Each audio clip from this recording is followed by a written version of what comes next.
स्वागत है आपका हमारे YouTube चैनल पर। तो आज हम देखेंगे 10वीं उर्दू मीडियम की हिंदी विषय की चौथी कविता जिन ढूंढा, जिसका मतलब है जिसने ढूंढा, जो कि लिखी है संत कबीर ने। और संत कबीर जी का जो जन्म है वो हुआ था 1398 में, और उनका जो मृत्यु है वो कि लगभग हुआ था 1518 में।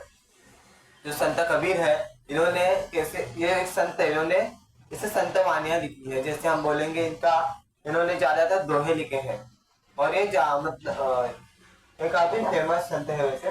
तो देखते हैं अभी। बड़ा हुआ तो क्या हुआ, जैसे पेड़ खजूर, पंथी को छाया नहीं, फल लागे अति दूर। तो इसमें कह रहे हैं संत कबीर कि बड़ा हुआ तो क्या, जिसे पंथी, यहाँ पे ना रुको, मतलब जान लेते हैं। पंथी मतलब बोलेगा प्रवासी, ठीक है। तो छाया का मतलब हो गया यहाँ पे छाव, ठीक है। तो बड़ा हुआ तो क्या हुआ, जैसे आप खजूर का पेड़ जानते ही होंगे। ये खजूर का पेड़ जो है दिखने में कैसे नारियल के पेड़ की तरह दिखता है, थोड़ा सा मतलब ऐसे काफी से ना लंबा होता है, वैसे ऊपर से उसके से पत्ते पत्ते से होते हैं। और खजूर ऐसे नारियल का पेड़ होता है ना, वैसे होता है खजूर का पेड़। तो क्या होता है कि जब कोई प्रवासी खजूर के पेड़ के नीचे आ जाता है तो कैसे ना उसको छाव मिलती है, ना उसको मतलब वो खजूर खाने मिलती है, क्योंकि खजूर क्या काफी हाइट पर होते हैं, काफी ऊंचे जगह पर होते हैं। और कैसे एक पेड़ कैसा होना चाहिए जिसके नीचे अगर प्रवासी आए तो क्या उसे छाव मिलनी चाहिए, खाने के लिए फल मिलने चाहिए, ठंडी हवाएं मिलनी चाहिए। मगर क्या, जो खजूर का पेड़ होता है उसके नीचे वैसा कुछ मिलता नहीं है। उसी तरह से संत कबीर क्या कह रहे हैं कि जब इंसान है, अभी जैसे हम देखेंगे जो खजूर का पेड़ है, वो कभी देखे कि पेड़ों में काफी ऊंचा पेड़ है, वो काफी ऊंचा है, बड़ा पेड़ है, पर तभी भी क्या उसका कोई उपयोग नहीं है, मतलब इतना उपयोग नहीं है, क्योंकि क्या वो उसके तरफ आने वाले प्रवासी के वो छाया नहीं दे पाता, यानी छाव नहीं दे पाता, और फल भी नहीं इतना दे पाता, क्योंकि फल काफी ऊंचाई पे होते हैं। तो उसी तरह से जो इंसान होता है, वो इंसान को कैसे, मतलब इंसान कितना भी बड़ा हो जाए, मगर अगर वो मतलब अपने बड़े होते हुए किसी की मदद नहीं कर पा रहा है, किसके दुख दर्द कम नहीं कर पा रहा है, तो उसके बड़े होने का मतलब नहीं है। जैसे हमें वो अपनी पावर का इस्तेमाल ही नहीं कर पा रहा है दूसरे के भले के लिए, तो उसका कोई इस्तेमाल नहीं उस पावर का, ऐसा संत कबीर कह रहे हैं। अब अगली लाइन देखते हैं। शिष्य को ऐसा चाहिए गुरु को सब कुछ दे, गुरु को ऐसा चाहिए शिष्य से कुछ नहीं ले। तो यहाँ पे शिष्य का मतलब शिष्य शिष्य आप होने का मतलब इसका विद्यार्थी, ठीक है। विद्यार्थी मतलब जैसे स्टूडेंट हो गया, हाँ।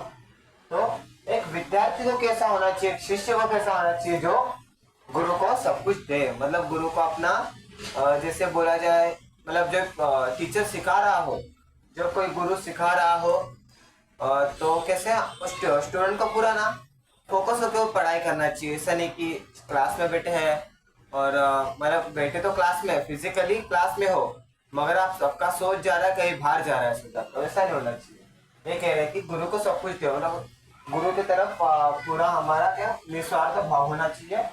गुरु को ऐसा चाहिए शिष्य कुछ नहीं ले, मतलब और गुरु, और इन्होंने किस शिष्य के लिए नहीं लिखा, गुरु के लिए भी लिखा है कि गुरु को कैसा होना चाहिए कि जो शिष्य है उससे मतलब इतना अपेक्षा नहीं करना चाहिए, मतलब उसके मतलब उससे ना कुछ लेना नहीं चाहिए। अब जैसे क्या, शिष्य को कैसा होना चाहिए, गुरु के लिए सब कुछ देने के लिए तैयार होना चाहिए, और गुरु कैसा होना चाहिए कि वो शिष्य से कुछ नहीं लेना चाहिए, उससे कुछ एक्सपेक्टेशन नहीं रखना चाहिए, ठीक है। आगे देखते हैं। कबीरा संगत साधु की जो गंदी की बात, जो कुछ गंदी दे नहीं तो भी बात सुभाष, बात सुभाष मतलब सुगंधित खुशबू।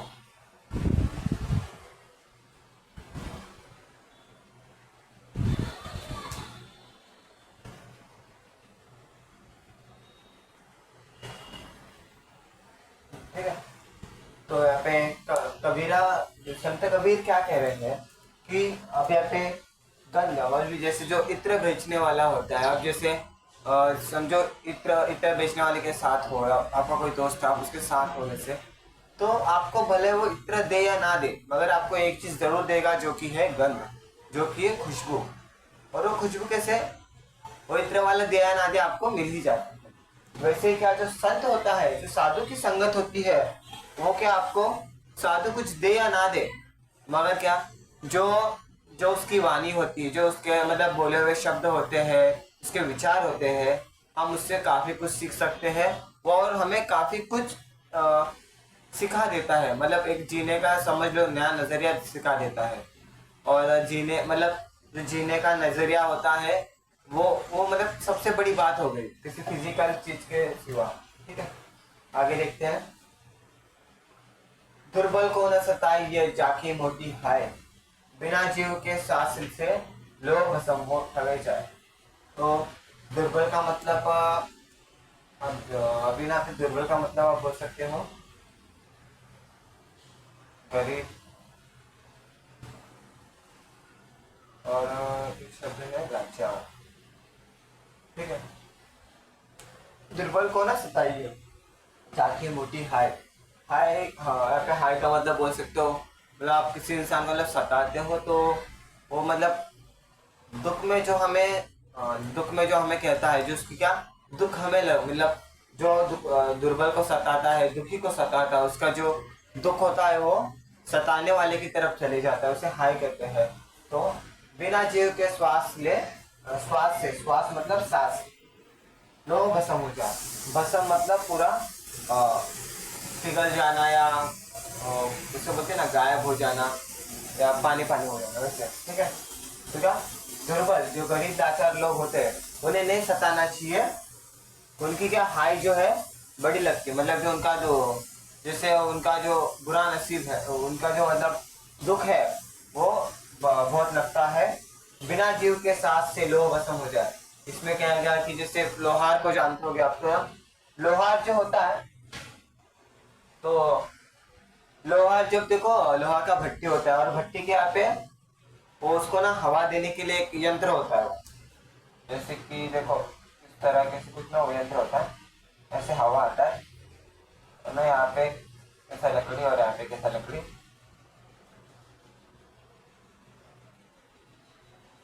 और जब इसे प्रेस है ना, ऐसे ना प्रेस करता है, नीचे ऊपर से प्रेस करता है, वैसे हवा निकलता है।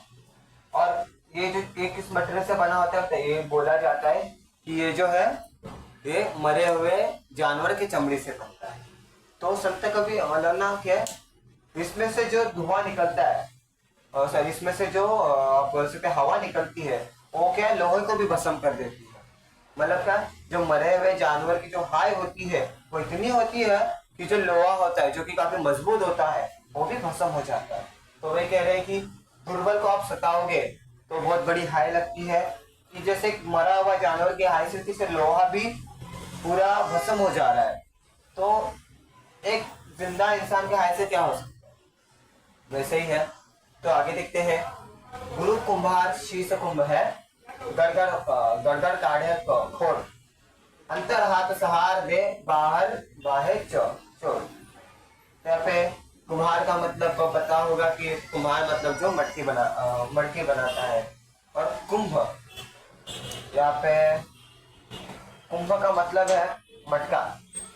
अब जानते होंगे मटका का मतलब, कुंभ जिसका मतलब है मटका। अभी मटका देखो सब पौध बोलते हैं जिसमें हम पानी ठंडा करते हैं वगैरह। तो जो मटका होता है, अभी मटका कौन बनाता है, मटका बनाता है कुम्हार। तो गुरु कुम्हार शीश कुंभ है। तो जो गुरु है वो कौन है, कुम्हार है, और शीश यानी कि शिष्य यानी स्टूडेंट कौन है, कुंभ है। तो कुम्हार गुरु है और शीश है वो क्या, मटका है। गड़गड़ काटे खोल। तो आप जानते होंगे कि मटका कैसे बनता है, कुंभ कैसे बनता है, कि पहले जो मट्टी है उसे, जो मट्टी होती है वो मट्टी को कैसे किया जाता है, पहले एकदम गोंदा जाता है, पानी डाल के अच्छे से गोंदा जाता है, मिक्स किया जाता है, पैरों पैरों तले पूरा रोंदा जाता है। उसके बाद में जब वो मिट्टी सॉफ्ट हो जाती है तो उसे वो चक्री पे आकार दिया जाता है। और उसके बाद में कैसे आकार देने के बाद भट्टी में डाल देते हैं, फिर तब तब जाके हमारा बनता है जो मटका हम जो यूज कर सकते हैं।